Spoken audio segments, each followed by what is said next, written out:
And if it is wrong, it is false, it is unjust, then stand up against it. And that's what you have to do about the atrocities, the aggression, the oppression committed by the Ottoman Empire for 600 years on the Orthodox Christian world. Unless you can condemn that, you are betraying your mission as a Muslim. What can I do to help you? Don't complain to me. Complain to yourself. I would like you to visit Bosnia and visit the Bosnian Muslims, inshallah. And we can have a conversation with you as you had you had in Belgrade. Well, this is not an attack by me on you, my dear Sheikh, but just a message, because we are afraid that you're forgetting your brothers in Bosnia. And even if you did forget us, we will forgive you by that, because we know that Allah will not forget His true worshippers, and Allah will not forget us. With love and affection from your Bosnian brother, to our dear Sheikh Imran Hoesan. May Allah give you health to deliver us your lectures. May Allah bless you and bless your noble work. Well, my invitation to you is not far to drive over from Sarajevo, from other cities in Bosnia, to drive over to Thessaloniki. I can extend my stay in Thessaloniki. There's a very big hotel, and the manager, the owner of the hotel has contacted me. He wants us to stay in that hotel. So I can extend my stay in Thessaloniki. And you can drive over and come and meet me in Thessaloniki, and we can talk. And we can exchange views, and I can teach you, inshallah. So I'm looking forward. We'll make an announcement about the date for my arrival in Greece, inshallah. This is from my beloved brother. I'm going to mention his name because he's a scholar of Islam. He's a very famous scholar now, Yusuf Hindi. And I met with Yusuf Hindi I met him in Tehran, I met him in Paris, I don't know where else I've met with him. And we have great love for each other, Yusuf Hindi and myself. And he says, Assalamu Alaikum, my dear Sheikh. I asked him for his analysis about the conversion of Hagia Sophia for the second time to a masjid. And here's what he has to say. There are several levels of analysis, and I will limit myself to a geopolitical analysis. I think that Erdogan is the actor of a story that is beyond him, and he does not understand. The reopening of Hagia Sophia as a masjid for Erdogan is a symbolic act intended to erase the recent humiliations inflicted on him by the Russians following his failure in Syria. Yes, Erdogan was the major actor. The Saudis were second, the CIA was second, the Mossad was second, the Qatar was second, and all. But Erdogan was actor number one in the bogus jihad in Syria to transform Syria into another Libya. So Yusuf Hindi is correct. He failed in Syria because Russia defeated him. He failed at Idlib. I wrote a long article on the subject a few months ago, and the title is Erdogan face à son destiny. It's French. Erdogan face à son destiny. Transforming Hagia Sophia is an act of despair for Erdogan. It is a way to reunite the Sunni world around him and to just get out of his geopolitical isolation, but also to get Turkey out of its isolation. By his stupid obstinacy, his policy in Syria, he isolated himself in Turkey. For example, The Nationalist Party, Vatan, warned Erdogan in February that if he continued the conflict against Syria, he would fall into the trap of Israel and the United States, and he would lose allies such as Russia, China, Iran, and Iraq, turning them into enemies. At the same time, 543 Turkish political, media, legal, and academic figures appealed to Erdogan to withdraw his troops from Syria. But in reopening Hagia Sophia and in organizing the Salatul Jummah as another failure, was another failure for him, because none of the Muslim leaders accepted his invitation to come for the reopening, including his own allies of Qatar and Azerbaijan. They refused to participate in the event. I was not aware of this.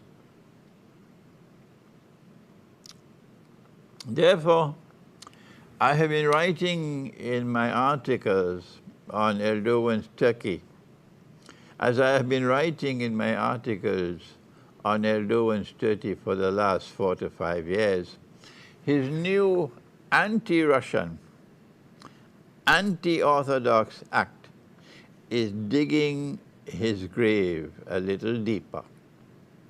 Moreover, Erdogan offers an opportunity to Russia, who often apply martial art techniques to geopolitics, as the Ukrainian aggression offered them in the Crimea, that when war breaks out and Russia takes Constantinople, it is their only outlet to the Mediterranean Sea. The Russians will be able to recover what the enemy took from them, namely Hagia Sophia. Well, I respect my learned brother Yusuf Hindi, but I hope that Russia will not attack Constantinople, because if Russia launches a war on Turkey, it's going to trigger, it's the same thing as Iran launching a war on Saudi Arabia. It's going to immediately walk into a trap and trigger off Muslim-Christian civil war in the house of religion. I don't think the Russians are going to make that mistake. And about Hagia Sophia, I've said the prophecy is that a Muslim army will conquer Constantinople, not a Christian army. And when we conquer Constantinople, we will return Hagia Sophia to the Christians. They don't have to take it by force. We'll return it to them. And when we return it to them, that will seal the reconciliation between these two communities, the community of Muslims in the religion of Islam of Father Muhammad and the community of Christians in the religion of Islam, the one religion who follow Jesus, Nabi Isa alayhi salam. So this is a very important geopolitical analysis from our brother Yusuf Hindi. I mentioned his name because he's a prominent scholar of Islam. This letter is from Ireland, the Republic of Ireland, and he's Catholic, and I'm not mentioning his name. And he says, I love you, and I love your talks. Dear Sheikh Imran Hoesan, I am a Catholic from the Republic of Ireland, and I find your talks very educational. I'm glad to hear that you're well again and hope to keep you strong and healthy. I have always taken a great interest in the Middle East, possibly because of the Irish struggle against England and seeing the injustice on the Palestinian people by the imposter settlers. The Zionists are extreme fascists. After years of terrorizing the adults, it seems that they have now decided to go as low as they can by arresting and detaining even children. I am ashamed by it all, as much as I'm not a church-going Catholic, no more. I feel Jesus didn't want a palace in Rome. The kingdom of God is all around you, not in a building of bricks and stones. I may ask too much of the Pope when a lunatic replaces another lunatic in the White House. I still pray to God, and I pray for a better world. Hopefully things will change soon. Ireland has a big Muslim population now, about 50,000.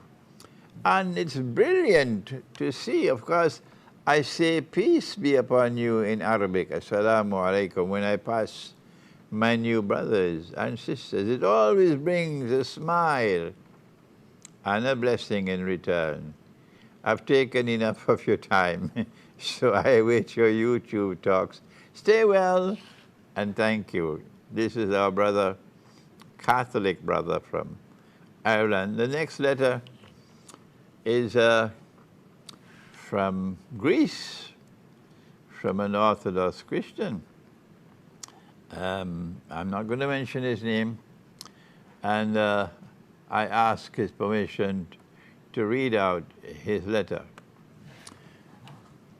Congratulations, he says to me, for the light which you bring on so many issues that both Muslims and Christians are not aware about.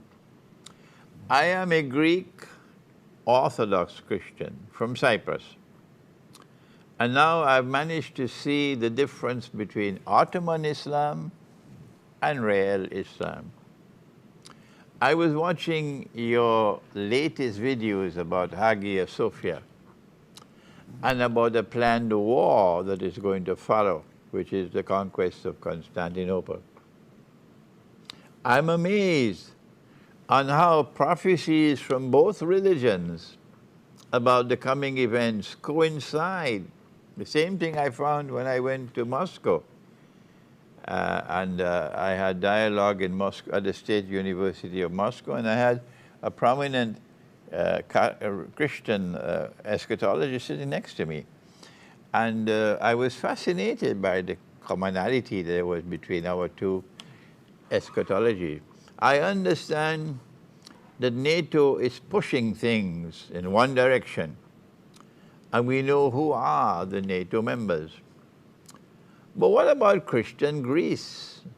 Who is the one that is being constantly bullied and provoked by Ottomans and their allies? She's also a member of NATO. She also has good relations with Russia and the United States, but it seems that all this support is only words. The West is not actually supporting Greece. It's only words. Greece and Cyprus are always left unhelped, but they have strong faith in their God. I would appreciate if I could have some comments of you, sir, about Greece and the relations with NATO. And he continues in another email, hello, sir, and thank you for your prompt reply. Of course, you can read my email, and I really look forward to your important comments. Greece, Cyprus, like many other countries, including both Christian and Arabic countries, have suffered a lot under the Ottomans. And they have bitter memories with all of the atrocities and genocides and humiliations they are suffering till today. The majority of our people, both Muslim and Christian, want and need peace and can live happily together if they are left uninfluenced by foreign and evil powers. Example, that my own country, Cyprus, the Greeks and the Muslims, most of them Christians who are Islamized, are still speaking Greek in the fear of not losing their properties and life.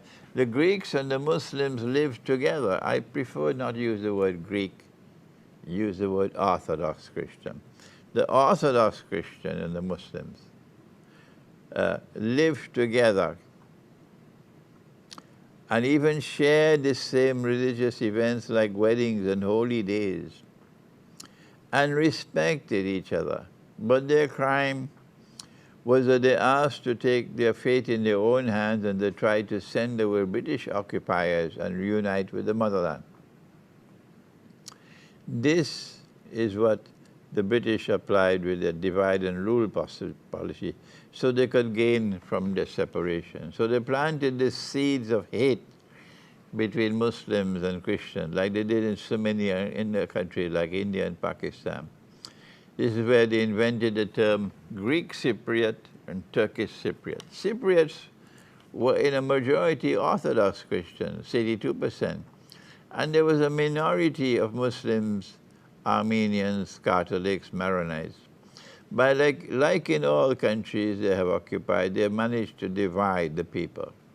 I start to believe that the bogus Islam represented by the Ottoman occupiers, who also support ISIS, and fanatics all over the world, are just executioners of a group of mostly Western nations that they believe only one God, and the God is called money. Yes, my brother, you are correct that both the Christians, the Orthodox Christians, and the Muslims are being brainwashed and taken for a ride. You are right that their best interests lie in coming together and forging ties of fraternity, fraternal relations, brotherly relations. You're correct in that. It is the outside forces who want you to fight with each other and hate each other. Maybe I can visit you in, is it Nicosia, the capital of that part of the island controlled by the Greeks? Maybe I can visit you one day in Nicosia, and we can forge a policy of trying to build friendship between the Muslims and the Christians in Cyprus. I remember lecturing in Leeds, and the consul for Cyprus was there attending my lecture.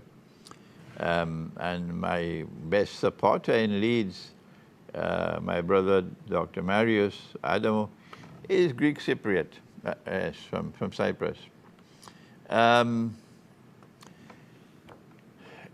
The secret for the Muslim side, the secret is that they have to understand that the Ottoman Empire was an oppressor, an aggressor.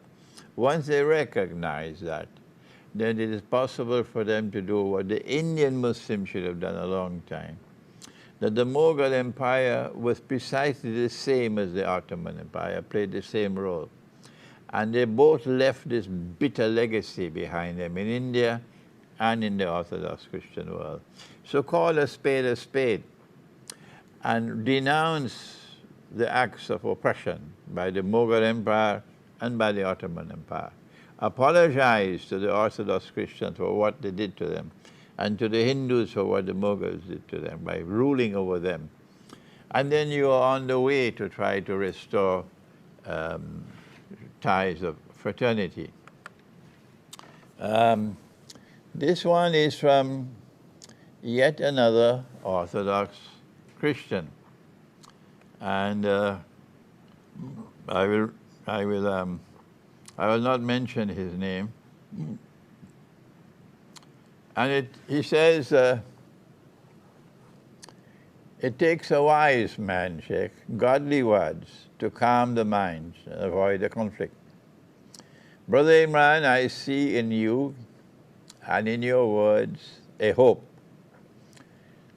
to calm our Muslim brothers in Azerbaijan and in Turkey, to be kind towards their Christian Armenian Orthodox neighbors. He's Armenian. I'm looking forward to communicate and to talk with your friends in the region, and to spread and to share the love and the kindness in our hearts. We should do what we can to avoid more conflicts, to avoid more wars. It will kill innocent people, peaceful people. Another reminder, during the war in Syria,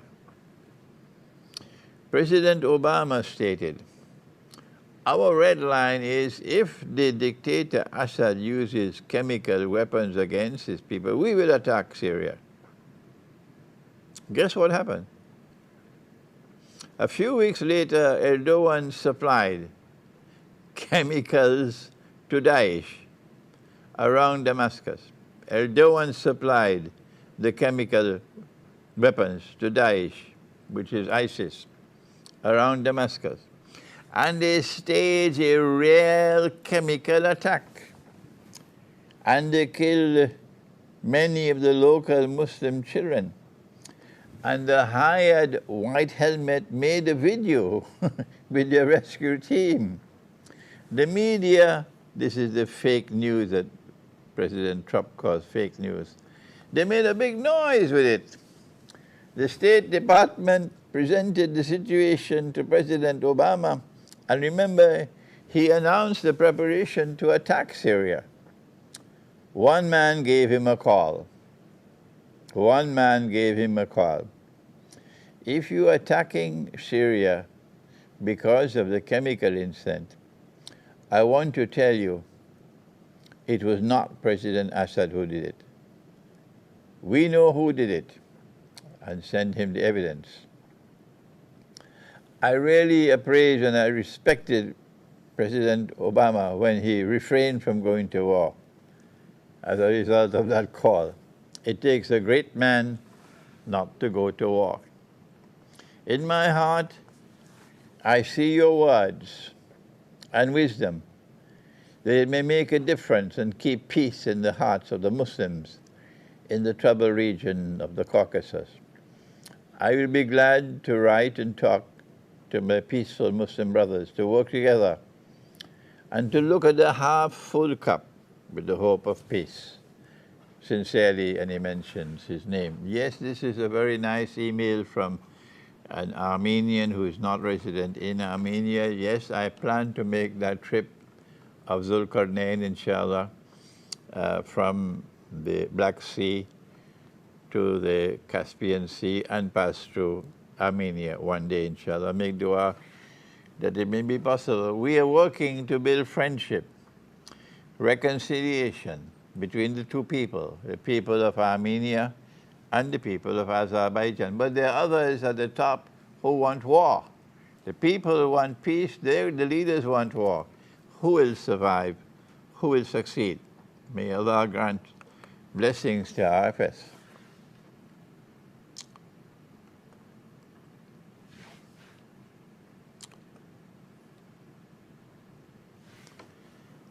This one is from, where is he from? I think he's also Armenian, but yes, he is Armenian, but he is not in Armenia. I won't mention the country where he's resident now. Marhaban, Sheikh Imran, marhaban. If all Muslims were to think and to believe as you teach, I would embrace every Muslim as my brother and sister. I am Armenian and I follow Hazrat Isa alayhi salam.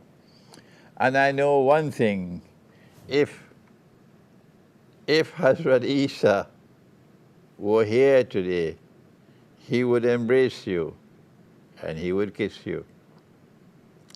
I wish you were closer to me so I could sit with you and I could sing the truth together with you. If ever you are in, okay, let me mention the name of the city. If ever you are in Melbourne, I will come and sit with you, inshallah. You speak the truth that is holy. You speak so perfectly. I take much joy in listening to you than to any Christian priest. I will confess I'm a doubter, but it is also truth that nothing is more important than God. I pray God night and day that God reveals the truth. And then he followed this up. I would be honored if you can read my words out to your audience.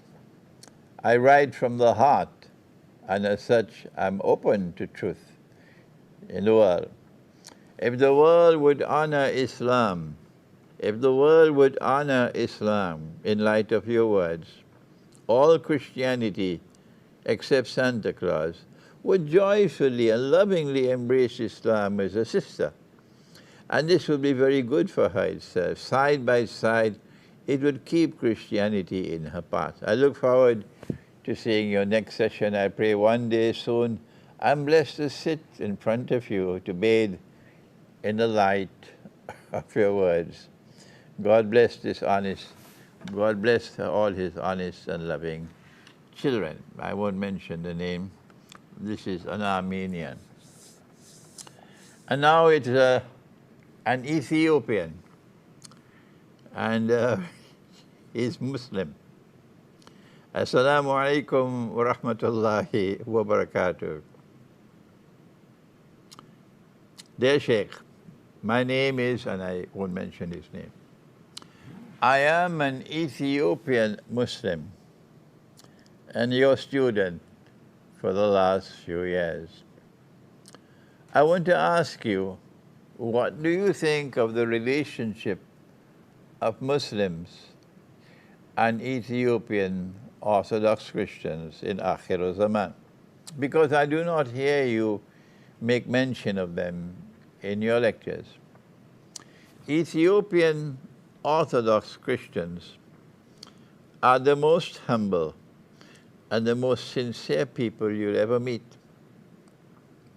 They are the ones who also gave refuge to the early Muslims during the time of the King Najashi, the Negus. They have deep love and respect for us Muslims. I grew up with Orthodox Christian friends who always reminded me to perform my 5 daily prayers. I would be very happy to hear your perspective regarding Ethiopian Orthodox Christians and their role in Akhir Zaman, which I hope would be significant in the same way they played a positive and significant role in the early Muslims. I thank you for your time. I look forward to your response. And he is in Addis Ababa in Ethiopia. And I have to, in my response to you, my brother, I have to confess that I have not devoted attention really to what is called Abyssinia at the time of the Prophet alayhi salatu wasalam. The Najasi, the king, the Orthodox Christian king, is so important to us because our Prophet had said to the slaves and the semi-slaves in Mecca who were being persecuted by the Quraysh, some of them were being killed, go to Abyssinia. There's a just Christian king, and Allah will put it in his heart to protect you. And they went to Abyssinia, which is today Ethiopia. And that Christian king protected us. Even though Mecca sent a delegation headed by Abu Sufyan to try to get the king to repatriate the slaves to Mecca. But the king refused, and he protected us. And when the king died, which I mentioned in my last lecture, and the news reached the Prophet ﷺ in Medina, he performed the Salatul Janazah, or the funeral prayer, in absentia for this Christian. There's no evidence except for, you know, the fake news Jamaat. There's no evidence that this Christian king stopped being a Christian and joined the Ummah of Muhammad ﷺ and stopped being a follower of Jesus. There is no evidence of that. Ask any Christian in Ethiopia, any part of the Ethiopian, the Abyssinian people, did this ever happen? No, there's no evidence of that except the fake news Jamaat. But I got an email from my assistant who reminded me that the daughter of Abu Sufyan, remember Abu Sufyan led the delegation from Mecca to the king to try to get the king to repatriate the Muslim slaves. His daughter had gone to Abyssinia. She had married a Christian, and that Christian died, and she was a widow. And the Prophet ﷺ sent a proposal of marriage, and she accepted the proposal of marriage. And the Christian king acted for this nikah or marriage ceremony took place without the two people being together at the same place at the same time. It's called a marriage by proxy. By proxy is a valid marriage. So the Christian king in Abyssinia, he acted as the wali or the guardian for Habiba. And he paid the dowry, the dowry that the Prophet ﷺ was supposed to pay to her for this marriage. He paid it. The report I got, and I don't know how valid this report is, that it was 4,000 dinars. And 4,000 dinars is an enormous amount of money. But 4,000 dinars were equivalent to 4,000 dirhams. That is, 1 dinar equivalent to 10 dirhams. Today 1 dinar must be equivalent to about 80 dirhams. That's how they have corrupted the value of silver. So he paid the dowry, and then she traveled to Medina, Habiba, to be the wife of the Prophet ﷺ. This is the role of the Najasi. And it is about these Christians that the Quran was speaking in Surah Al-Ma'idah, when Allah says that you'll most certainly find those who will be closest in love and affection for you. For you meaning the people who follow Muhammad ﷺ. I don't want to use the word Muslim because those who follow Jesus are also Muslims, those who follow Moses are also Muslims, those who follow Abraham are still Muslims, all Muslims. I'm talking about those who follow Nabi Muhammad ﷺ. The Quran says that you will find those who are closest in love and affection for you to be a people who declare we are Nasara. We are Nasara. And but the Quran says about the Nasara that the Nasara are people who worship Jesus as the Son of God. The Quran says about the same Nasara that they declare that Jesus is the Son of God. And the Quran says about the same Nasara who worship Jesus as the Son of God that they will be the closest in love and affection for you. And this is because they have priests and monks among them. They have the institution of monasticism, and they're not an arrogant people. They don't want to rule the world. And these were the Christians at that time who were closest in love and affection to us. And they had not left the ummah or the community which follows Jesus. They had still remained as a community that is following Jesus when the slaves arrived, the Muslim slaves, and they protected us. And it'll be the same Christians who still worship Jesus, the same Christians who still declare Jesus is the Son of God, the same Christians the first time, the same Christians the next time, who now will become again for the second time closest in love and affection for us. There are some, I have to turn to some critics now. It's painful for me to do so because they would listen and listen and listen. It goes through one ear, it comes out of the other. It's like schoolboys. No, a Christian people who will be closest in love and affection to Muslims cannot be cannot be a Christian people who have the Trinity and who worship Jesus, the Son of God. No, it's not possible. But yet, this is what happened in Abyssinia. This is precisely what happened in... So go back to school, please. Yes, I agree with you, my brother, that we have to make an effort now in Ethiopia. Remember that there will be powerful forces at work to try to bring hatred and conflict between us, as they have done in the Balkans. The biggest military, US military base in the world today is in Kosovo. That's how much success they've achieved in the Balkans. So they will always struggle to build hatred between us. And so now I'm happy for your email that we should be concentrating our effort in Ethiopia. Since it happened once before in Ethiopia, it can happen another time in Ethiopia, in Abyssinia. And I'm happy that you mentioned this. So wherever you are in Africa, wherever you are close to Ethiopia, and you're a Muslim, you must try to do what I'm doing, to reach out to your Orthodox Christian brothers, to try to build relations of friendship and fraternity. Now then, that was Ethiopia.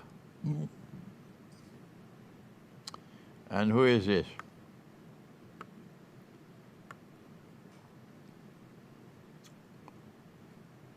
This one is from the south of India, from Kerala. And he says, Sheikh Imran N Hoesan, Assalamu Alaikum wa rahmatullahi wa barakatuh. I wish that you would speak on the expected crash of the petrodollar with oil, which is expected to fall down $10 a barrel and wipe out the Saudi economy. Yes, this is what was happening a couple months ago. Isn't this just another step towards the impended Malhama? I wrote to you earlier that I may not make the Hajj like you advised, and requested an itinerary, day-to-day life. How should we live day-to-day in Akhir Zaman? Something like your guide to the Quran with 30 days and 30 Juz. Yes, it will be Allah subhanahu wa ta'ala who decrees the hour, and may we be taken into Jannah. Ameen. I look forward to your lectures on the decline of oil and the paper currency, and back to real dinar and silver and gold. I always said that I am a misfit in this world, and I pray Allah to grant me mercy and help me on Sirat al-Mustaqim. Assalamu Alaikum, Sheikh Imran. I really enjoy listening to your lectures. It is very much to learn from the Sunni. There's very much to learn apart from the Sunni Darul Uloom lessons that I grew up with in India, especially in Kerala. Yeah, this is the last letter I want to read because we don't have time. And I want to now turn to the subject of the lecture on the American economy and the US dollar and oil. In another less than 2 months from today, the elections are going to take place in the United States of America. And in the same way that 4 years ago, there was the possibility that Hillary Clinton could have won the elections, and if she had won the elections, then there would have been the very likelihood of war with Russia, the Malhama. And I said that Allah was kind to us, and He's given us a window of sunshine when Trump won the election. And then there are schoolboys, of course. Oh, he's a supporter of Trump. What can I do with the schoolboys? I don't know what to do with them. So we were happy that at least Hillary did not win the election. I'm not a supporter of Trump, except the schoolboy who says that. But the fact is that we had 4 years of Donald Trump with all his mistakes and all his blundering and all of these things, but there'd been no war. The schoolboy doesn't know that, of course. There has been no war for these last 4 years. So I was right. I was correct when I analyzed the election that took place 4 years ago. And I said this was our last kindness to us. I was correct that this was a window of sunshine for us. And we've used these last 4 years. Alhamdulillah, I thank Allah for it. I have used these last 4 years very productively. Alhamdulillah, I've worked very hard. And the message has reached large numbers of people in explaining the Quran to them. If I didn't get these 4 years, we would not have been able to do this work. But how long can we keep on asking Allah to postpone the Malhama? Well, how long? Why should we ask Him to postpone the Malhama? Why? If we have to die, we die. The fact is that unless the Malhama takes place, we cannot have the conquest of Constantinople, and then we cannot return Hagia Sophia. The sooner we return Hagia Sophia to our Orthodox Christian brother, the sooner we'll have reconciliation between these two worlds.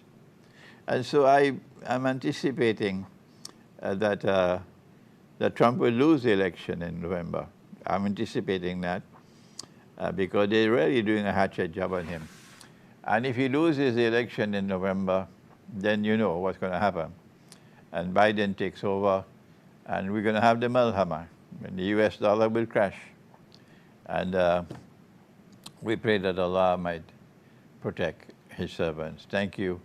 Wassalamu alaikum wa rahmatullahi wa barakatuh.